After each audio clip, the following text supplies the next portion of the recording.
Hi guys, how's it going? Thanks so much for joining me. So I think what I'm going to start doing on my channel is possibly doing like monthly reading updates, because my daughter reads so many books during the month and I don't read as much as her.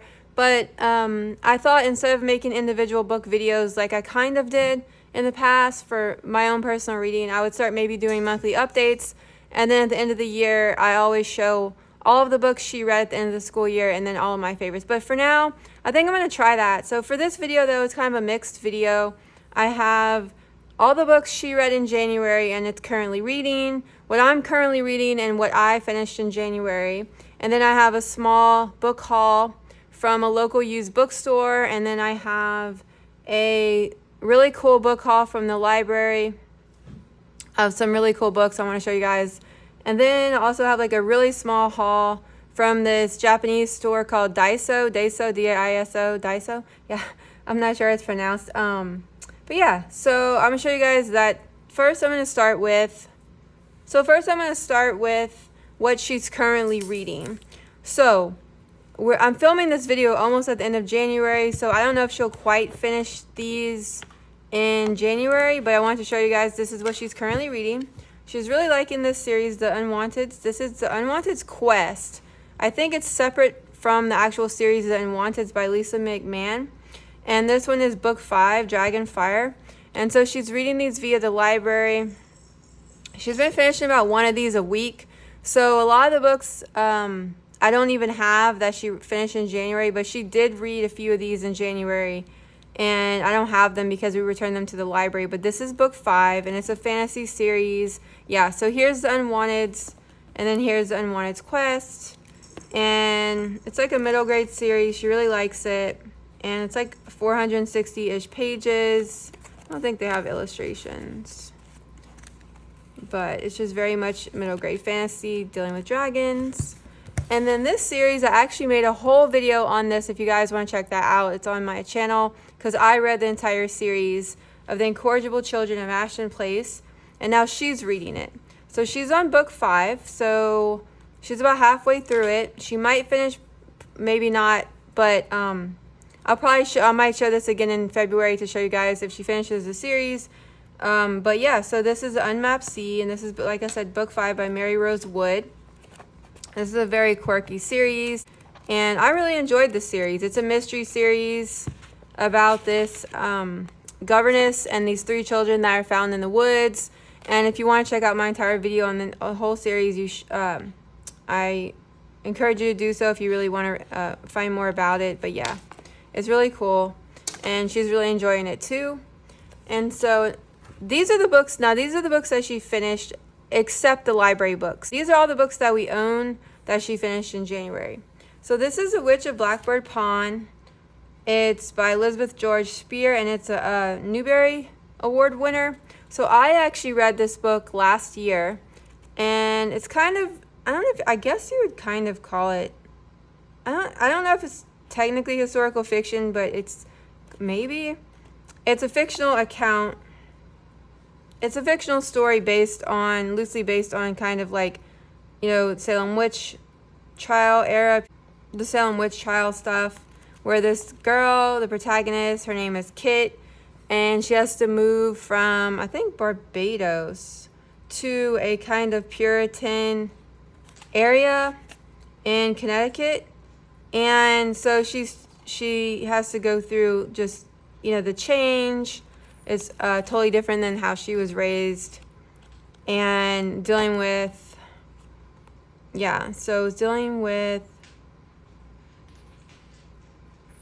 this, it's also dealing with this older woman that lives near her they accuse her of being a witch.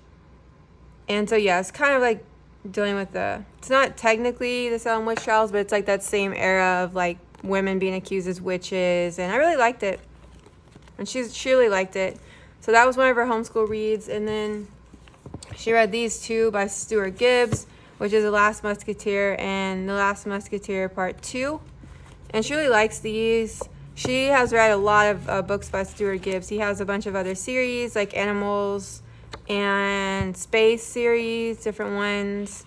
So these are middle grade fiction, and they're dealing with this musketeer. So it's kind of like a mystery, I believe. So she read those two in January. Oh, and then here's another. Did I show? Oh yeah, so that one I showed book 5. So she finished book 4 of the Incorrigibles, Children of Ashton Place, in January, and now that's why I showed book 5 already. Really cool illustrations here and there. Mystery series.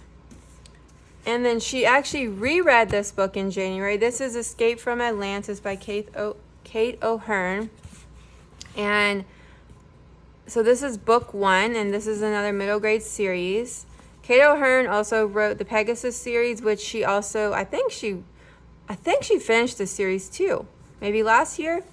She hasn't tried, they have Titans and then Valkyrie. I'm not sure if it's part of the same Pegasus, but she wrote all these other books. She hasn't tried those, but she really liked this book so much that she reread it because she wants to get book 2, and so she actually kind of forgot, so she wanted to reread it. So that was kind of what her reading was for January, minus, like I said, she did read some other books, but those were the Unwanteds from the library. She's really, really, really liking the Unwanted series. I wish I could tell you guys more about it, but I don't know. Fantasy, like, it's not that I don't like fantasy, it's just that I really like realistic fiction for some reason. So we don't usually read the same books unless, like, usually they're like mystery or like realistic fiction. So yeah, okay, so let me show you guys what I read in January and what I'm currently reading. So I wanted to talk about that. So beginning of 2023, I actually tried over 15 books. I started them, maybe got like a few chapters in, if not more. Some of them I even got like halfway finished, and then I do what's called DNFing, so do not finish. I got that term from the podcast, What Should I Read Next? I'll link the podcast. That podcast I found some book recommendations from, and I don't know if she came up with that term, the person who created that, I forgot her name, that created What Should I Read Next podcast, but they use that term a lot on her. I don't know if it's a Goodreads thing, DNFing. So I just became familiar with the term DNF from that podcast, and so do not finish. I'm a huge DNFer, if you can use that. There's just so many books to read in the world that if I'm not enjoying a book, it could be a million different reasons why. I'm just not connecting with the character. There's too many characters. I don't like the writing style, etc., etc. I just won't finish it. Like, I'm just like, there's some, or like it's too dark, or like I'm starting to feel like I'm going to get a nightmare from it or something like that. I just won't finish it. So I actually start a lot of books each month, but I don't finish hardly any of them. And I'm very like a slow reader when it comes to, for that reason. So yeah, so I actually tried The Ogress and the Orphans, did not finish it. I actually read this nonfiction book called The Trauma Toolbox. I did finish that book. So like I try like a lot of books, but I just don't finish a lot of books, and that's just kind of how I am. So let me show you guys what I did finish and what I'm currently reading.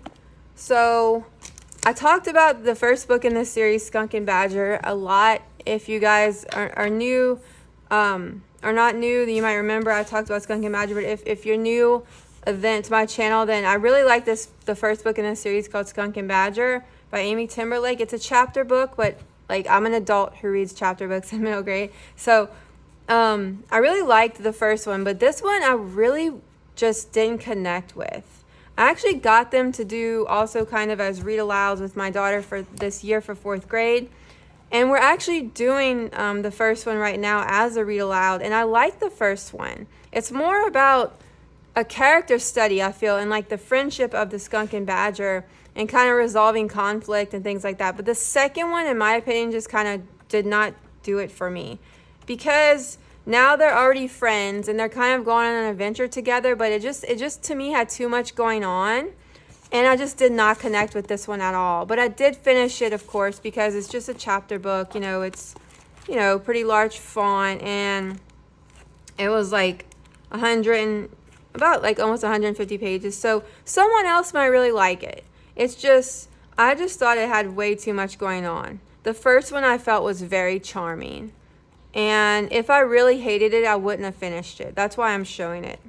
So yeah, I did finish that. And my daughter still wants to read it, and I'm going to encourage her to, because right now we're reading the first one.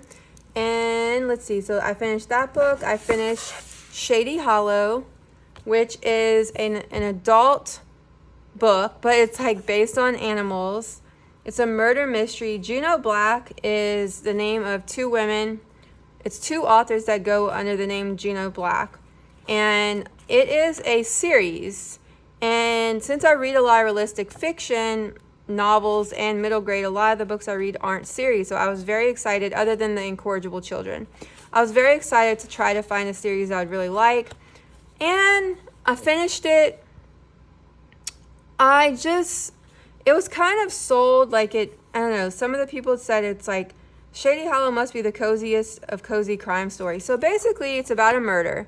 But since it's like, I don't usually read murder books because it's too dark for me. But since it's dealing with an animal murder, I thought it wouldn't be too dark. And that was true. I really didn't feel like it was too dark. I wasn't scared. It wasn't like scary. It's definitely for adults. It's not, I could see the stretch of saying it's YA, but it's not marketed as YA. It's marketed for adults. So I definitely don't think it's something that I would have my daughter read. But yet, on the other hand, it was very like lighthearted when it came to the murder stuff. But it's not that. I think I just didn't really connect with the characters as much as I thought I would, because they're animals. But it was very plot driven. It was very much about like solving the murder. And I don't feel like the authors, maybe because it was 213 pages.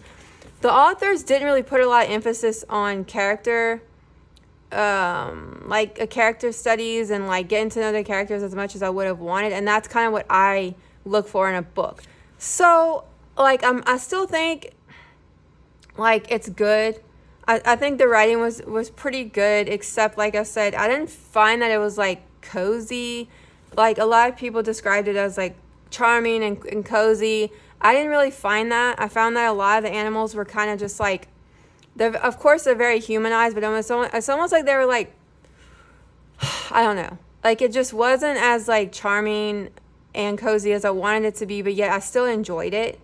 And when I first got this book, I was like, oh, I should get all of them. And then I'm glad I didn't, because honestly, I don't know if I'm going to read the second one.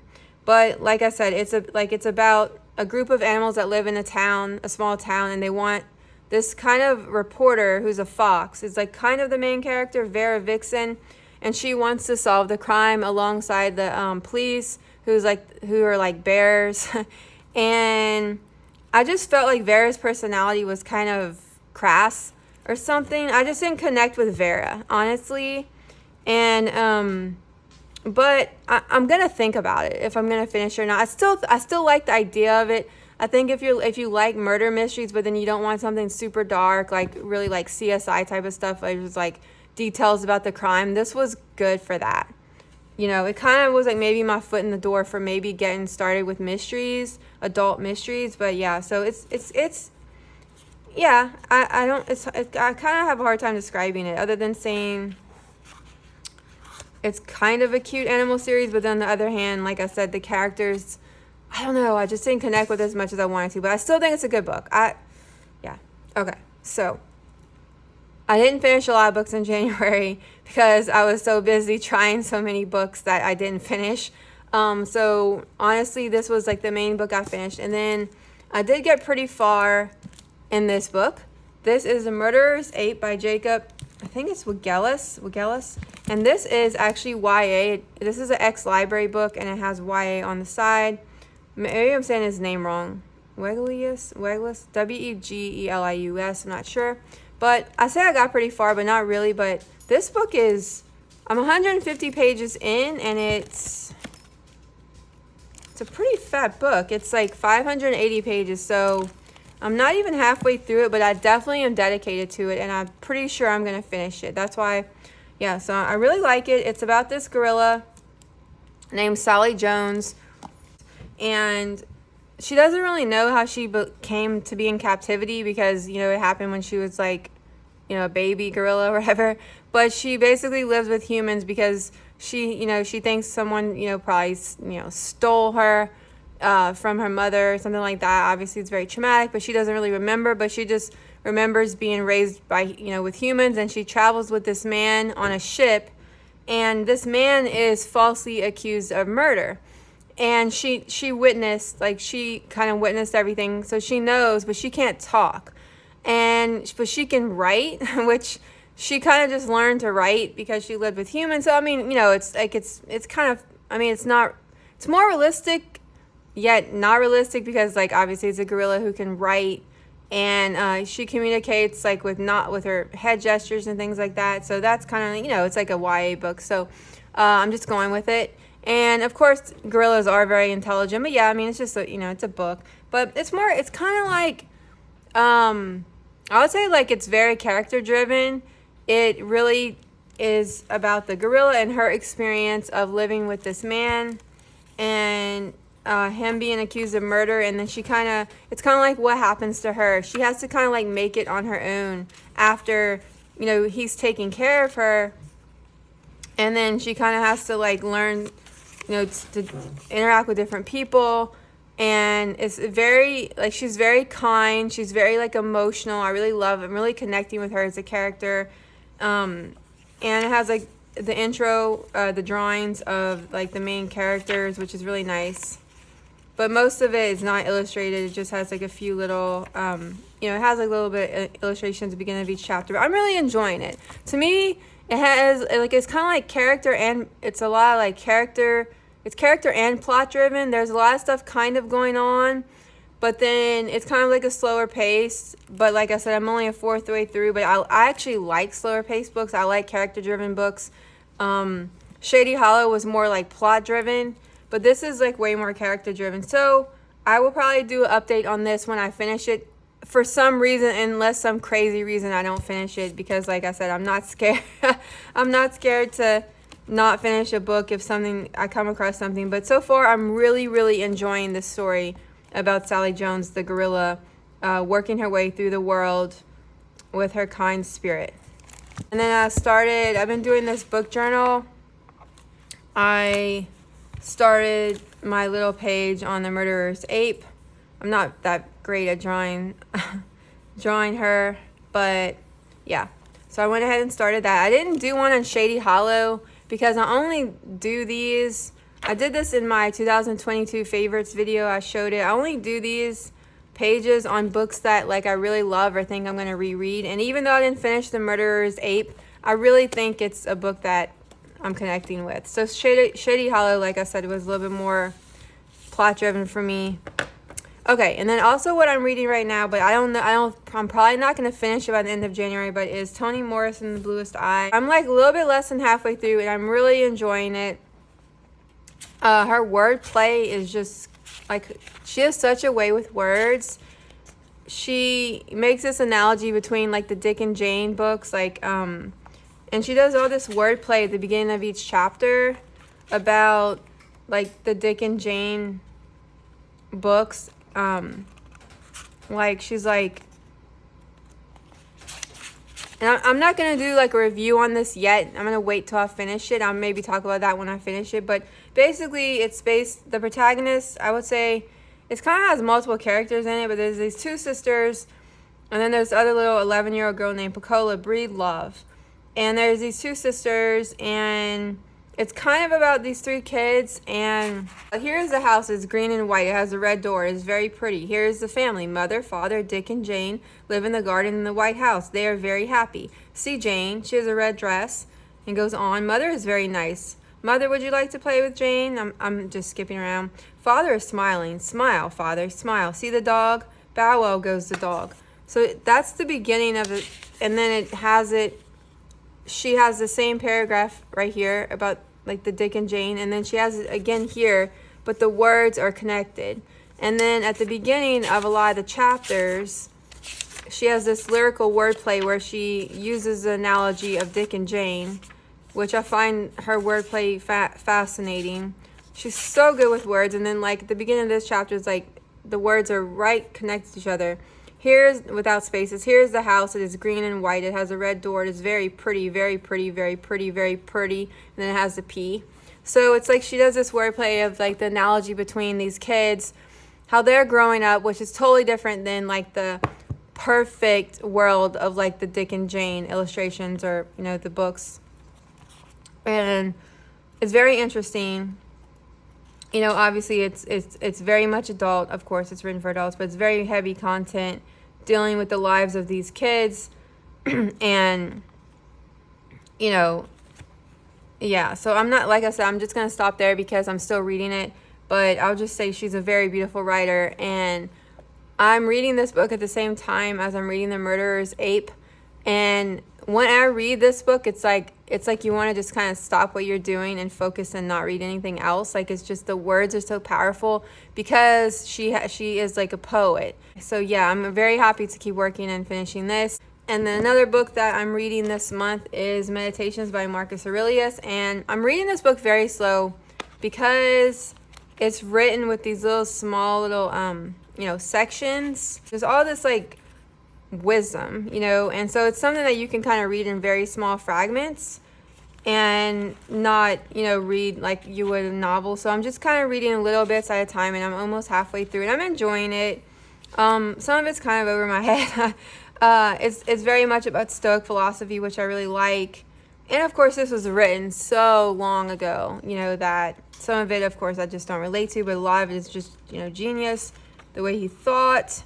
And so a lot of it I can use, you know, because I have anxiety, and I kind of get some ideas from, you know, ways to think about things. And when I finish it, I'll probably write some things down to share, but I'm still working through it. So that is everything that I'm reading or have read for January. And now I'm going to move on to some of the books that we got, like a haul of mixed books. A few are kids' books, and then a few are adult books. So I'm going to show the kids' books first. So we went to this bookstore in Austin called Recycled Reads. It's pretty much, I do think they get donations from the public, but then most of their books are just like ex-library books that I guess the Austin Public Library System is getting rid of or whatever. So I want to say they're donated to Recycled Reads, but then again, people do donate books there. So this is Ranger in Time, Long Road to Freedom by Kate Messner. So Portis picked this book. Portis picked these two books out that I'm about to show you guys. She picked it out because we already have like quite a few of these, and it's a chapter book, and it's, I guess you could say it's like historic fiction-ish. It's based on, of course, the Underground Railroad. It's told from the perspective of this dog, the golden retriever named Ranger, and she really likes these. You know, it's only like 130-ish pages, and we used these in homeschool for history before, and so she really wanted to add this to her collection and read about the Underground Railroad from this perspective of the dog. So yeah, so she really likes these, and these are good for history. So yeah, so she picked that one out, and then she also picked this book out, which I want to say looks familiar to me, but I'm not that familiar with it, and it just piqued her interest. This is A Storm Runner. I feel like I'm going to say his name wrong. It's JCRVANTES. Middle grade fiction. It's either middle grade or YA, but let's see. But yeah, she picked this book out, and I think it's middle grade fiction.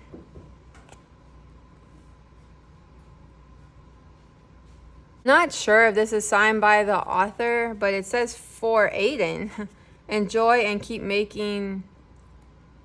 I can't understand what that says. Music. And then I'm not sure if that's the author or if that's just the person who gave this child the book, but I don't know. I just noticed there's a signature right here, but I don't know. Okay, so yeah, I think it's middle grade, but it has like, let's see, it's like 400-ish pages, 426 pages, and Zane spends every day exploring the sleeping volcano in his backyard, the Beast, as he calls it, where he can escape the other kids who make fun of him because he has a limp and walks with a cane. Oh. After a twin-engine plane crashes into the Beast, a mysterious girl named Brooke shows up at Zane's doorstep. She tells him the volcano is actually a centuries-old prison for the Maya, god of death, whose identity is directly tied to Zane's. So Yeah, it says it's a take on Maya mythology. So that's interesting. So she picked that one out. It's in very good condition too for a used book. And then let me show you guys the ones I picked out. And then I also have one book from Amazon. So I picked out this. It's just a classic, Nathaniel Hawthorne, The Scarlet Letter. So this is a classic that slipped by me. I literally never read it. So I just want to go ahead and try it. Because it's like when I read about classics that are referenced in other books, I'm like, I want to read that. And then some of them I just really don't like. Some I do. This book was $1. So I was like, it was like $1 for paperbacks and $2 for hardbacks at Recycled Reads. So my husband chose these two. But again, they're going to stay in our family library. I read parts of the Odyssey when I was in college. But it's definitely kind of a little bit, I don't know. Like I might try to read it again, but my daughter definitely wants to read it eventually. I think it's, probably a little advanced for her at this point. Maybe just the wars and stuff, I'm not sure, but I haven't, but it's just a classic. So yeah, he got that. And then William Faulkner, The Sound and the Fury. I haven't read anything about Faulkner myself again since college. Honestly, I'm not a huge Faulkner person because usually the dialogue, it's just a lot of dialogue. I kind of prefer like longer kind of first person like thoughts and of a character, like what's going on inside someone's head versus a lot of dialogue. And like my husband doesn't mind, so he picked that one out. And of course it'll be something Portis can read when she gets older. And then that's everything we got from Recycled Reads. And then I'm going to show you guys, I got one thing from Amazon. So I'm really obsessed. Now this is a book for me, but I kind of think it kind of is like homeschool-ish, because I haven't read it yet, but it's called The School of Life, an Emotional Education. And The School of Life is awesome. I love The School of Life. This is my third book by The School of Life. And they do like kind of self-help books, but it's not like your traditional self-help books. Like they put a lot of effort into making them beautiful. They do a lot of visuals. This one doesn't have as much as some other ones do, but so they have like a lot of illustrations usually. This one, my other ones have a little bit more, but this one, so this book I really got because I haven't read it yet, but it has chapters: self, others, relationships, work, and culture. I really want to do I want her to learn and dedicate some homeschool time to emotional intelligence and like psychology and philosophy and like just, emotional things, talking about feelings. And I felt like this book would be really good for me to read as kind of like a little like just maybe to get some ideas for me doing, like, obviously I'm not a psychologist, for me doing like emotional intelligence lessons with her. And so it's kind of going to be one of my little spines that I'm self-reading before I start. And they have so many books that would be good for that topic. And I will do an update on this book when I finish it. But so this is a book I got in January, and I haven't started it yet, but it's on my to be read pile. Okay, so that is the actual book haul from the bookstores. And then now I'm going to show the library books that I'm really excited about. And then the last thing, I have the stationery, mostly stationery from Daiso. Because we kind of went a few different places on my daughter's birthday. She turned 10 in January. So we went to the art museum, and we went to like a few bookstores, and we went to a few like Japanese stores. Okay, so these two books I literally just stumbled upon in my library. They just caught my attention. They're picture books, but they're like picture books, I think, for older kids. So Joe Todd Stanton is the author, and I want to say they had like 5 or 6 of these, and I just grabbed 2. This is The Secret of Black Rock. So Fly and I Books is a publisher, and I really love Fly and I. So these books are really interesting. It's just a picture book, but it's just very interesting. Like, it's just a story you know, of this little girl, and they have this like mysterious black rock. I'm not gonna say like what happens because, you know, I don't want to give everything away, but you know, it's like suddenly a large, dark, huge shape loomed right in the middle of the boat's path. The boat turned suddenly and it was swept up into the fog. Aaron disappeared into the sea unnoticed. So it's like this town, this like sea town, and they have fishing town, and they have this like legend of the Black Rock. So it's kind of like mystery and this legend of the Black Rock, and like what's the deal with this Black Rock, and like people are like scared of it. And it's just like this really cool story, and the illustrations are beautiful, like beautiful. It kind of reminds me of, I recommend this animation. It's this animation called Song of the Sea. So good. He has the people who created that animation, their names slip in my mind, but they created another movie, if not two. And it kind of reminds me of like Song of the Sea, like the illustrations. Just beautiful. And of course it's dealing with this, you know, the sea town. Okay, so that's the first one, and like I said, I think it's like a picture book for older kids. My daughter read it and she really liked it. And then this is the second one. It is Mary and the Riddle of the Sphinx, and it's called Brownstone's Mythical Collection. Okay, this one's, again, like I think for older kids, could be any age group could read this, but I love when I find picture books that I think are for not just like a five-year-olds, but yet, or 4-year-olds or 3, but yet also for like the older elementary, because we still really love reading picture books.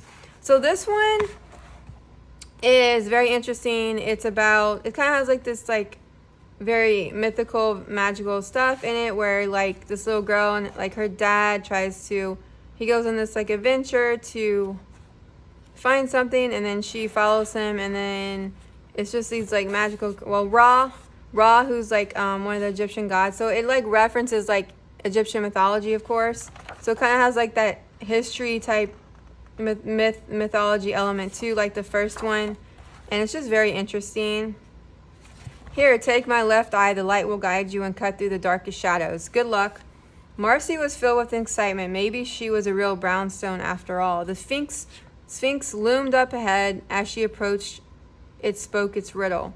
I am bright when it's dark and dark when it's bright. I am the shepherd of night. Who am I? So it's just interesting. It's like the North Star. So I really love the illustrations. So I definitely want to check out the other ones. And yeah, I really recommend this book. And it's talking about like kind of overcoming your fear also, like at the end. So I really like these by Joe Todd Stanton. I want to check out all of them. So I really thought it'd be cool to share.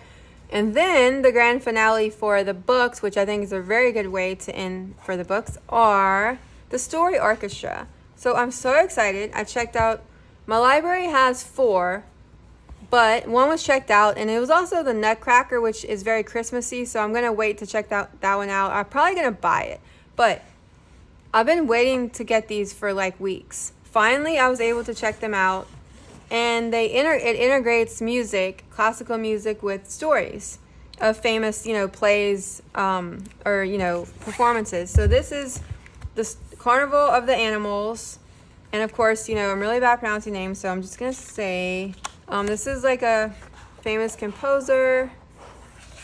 Yeah, I'm probably gonna say his name wrong, but he's French.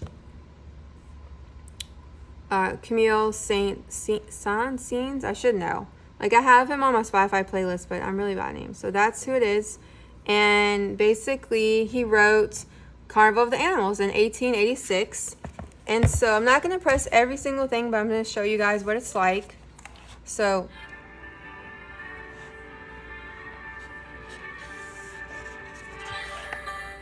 and then so it has like this story. And then you press, you know, on each page, press here. I'm going to show you guys my favorite one. So my favorite one of Carnival of the Animals is, sorry if the light's kind of dim. It's kind of dark today in Austin, but I really want to film this video because I have to return some library books. Okay, so this is my favorite one, The Swan. The brothers run away from the chaos in the museum and collapse, out of breath but laughing by a peaceful lake. They hear music in the distance as a graceful swan paddles by. I like it here, but I think we should go home soon, Thomas says. I'm getting hungry. So here's the swan.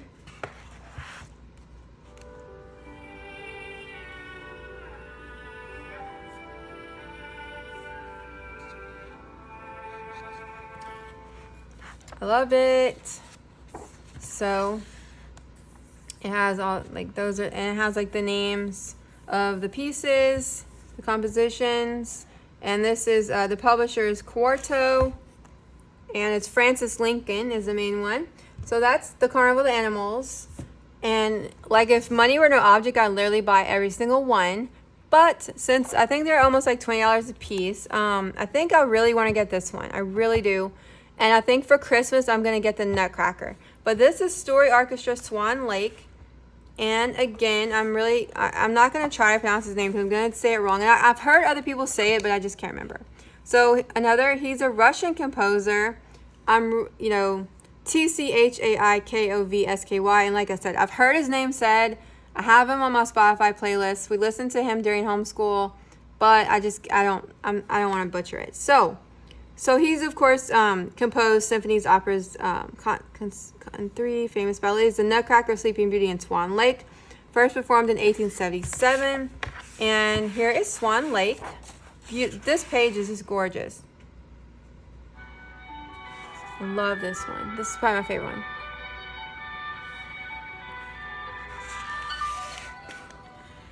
So pretty.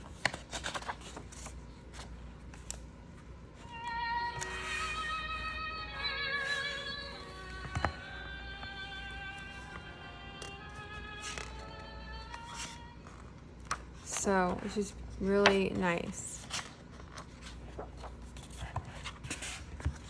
Really nice.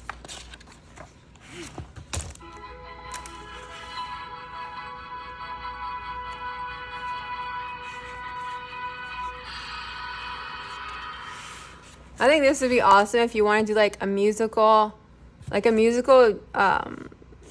classical music unit study or something like that. I really want to incorporate more classical music. We listen to classical music pretty much all day, like while we're reading and things like that. Like I'm big on classical music, but yeah, I'm so excited about these. So this is In the Hall of the Mountain King, and this is by a Norwegian composer who was born in 1843, Edvard Grieg. I'm not sure. So his most famous piece of music is Peer Gynt. And let's see. So I'm not that familiar with him as I am with the other two because I have them on my playlist. But this is In the Hall of the Mountain King. Peer Gynt is with his mother at a wedding. The couple is dancing and the guests are eating, but Peer is bored. His mother tells him to play quietly, but he dreams of adventure. I like that name, Peer. P-E-E-R.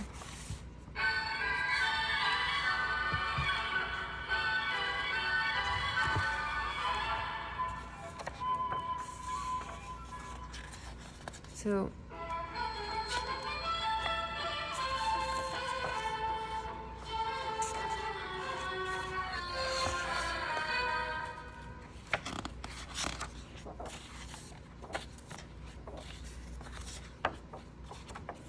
really nice.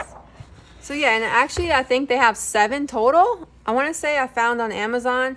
I'll also link everything I can find. But my library only has 4, and like I said, I really want to get Swan Lake, and I really want to get the Nutcracker. So, oh yeah, and the other ones I might want to check out too. I just, my library doesn't have them, but, so now I'm going to show the Daiso. So I got some stuff for myself, and then my daughter picked out some things. So for me, of course, I like neutral colors. So I really wanted to get more of these, but they only had 1 left.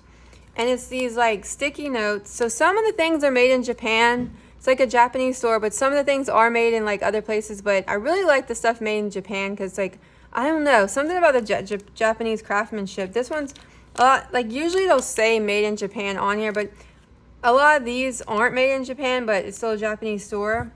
but all of the stuff in the store is really nice. Well, not all of it, but you know what I mean. So, this is a sticky notes that says title, date, and rating. So I was like, oh my gosh, if I could find more of these, because I'm always reading books, finishing books, and like before, sometimes I forget to write them in my journal, and so I thought these would be really cute to use like with books. And then these are just cute little sticky notes, but what makes these really cute is it comes in like a little notebook. And I love sticky notes for different things, and I love how it comes in this cute little notebook. And then here are some word cards, and they are yeah, so these are really cute. I actually bought some of these from Amazon, but I thought it would be really nice to get some in person, because I use these a lot for like affirmations and like writing things, and I thought they'd be really cool to use for homeschool too. Should have got more actually, because I don't live very close to Daiso. But okay, so then these are just two cute little notebooks. I haven't even opened them yet, but this is like, let me see if this one's made like, okay, so yeah, this one's not made in Japan, but this is just a cute little notebook I got to write random things in. It's so cute. And then here's another cute little notebook I got to write random things in. What? I was looking to see if this one, I get excited when it's made in Japan, because so then it has like little things. Okay, so that's what I picked out, and then now this is what she picked out. So she picked out this masking tape, this little like aquatic, like a whale on it. And then she picked out this little felt kit. It's a little cat, a little sailor cat. And then she just picked out, she already opened it. Smells really good. They had a bunch of these, like a scented eraser, kawaii, deco. I'm really bad at pronouncing words. Okay. And then she got this cute little pin. It's the same brand. Yeah, so that's cute. And then one last thing, to this Japanese store in Austin called Asahi Market. Asahi. And I got this for her. It's a Moonin notebook. So this show, I've been wanting to like watch it. I think it's like a series, but I've had a hard time finding it. I know it's like very popular. I see it a lot of times in like memes and stuff, but I just thought this notebook was really cute. I thought she could like practice her handwriting. It's really cute, like how small the little pages are, like the handwriting, you know, lines and like the little area. I thought she could practice her handwriting on this. I guess it's not any different from like regular notebook paper, but it's just cute. Yeah. So that is everything I have to show you guys today. Thanks so much for watching, subscribing, and liking. I really, really, really appreciate it. Have a good day or night. Bye.